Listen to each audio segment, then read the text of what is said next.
Let's face it, you're biased. But don't get defensive. We're built to be biased. Does your brain think these squares are different shades of gray? Think again. Your brain took this shadow into account and made assumptions that this square was darker, based on the checkerboard pattern. This natural tendency gives us shortcuts to make sense of our world. The trouble is, these shortcuts, when applied to people, can result in bias. So, how do we avoid unconscious bias to build a better society? Behavioral design offers a new solution to collapse gender inequality in our lifetime. What if we could make it easier for our biased minds to get things right by changing our organizations? For example, in the 1970s, major U.S. orchestras made an ingenious discovery. Adding a simple curtain to the audition process allowed them to listen to the music rather than judge musicians based on their looks. Not only did they acquire better talent, but the fraction of female musicians grew by more than 30 percentage points. Simple solutions like this can also debias our workplace. Simply removing the names on resumes gets a lot of the bias out of the way and allows access to the full talent pool of candidates.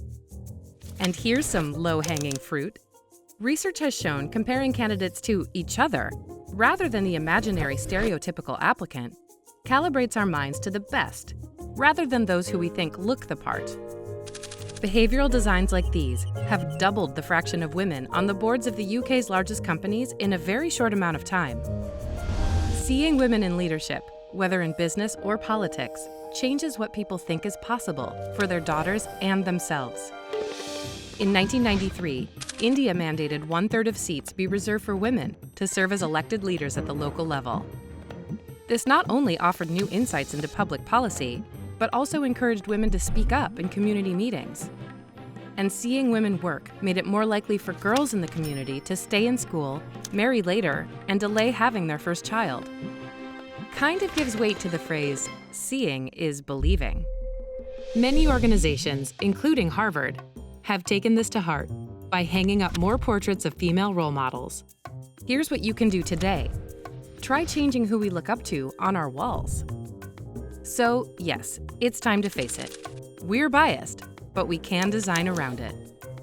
We have the research and tools to cheaply and quickly redesign how we work, learn, and live. It's not only the right thing, it's the smart thing to do. And now it's up to you.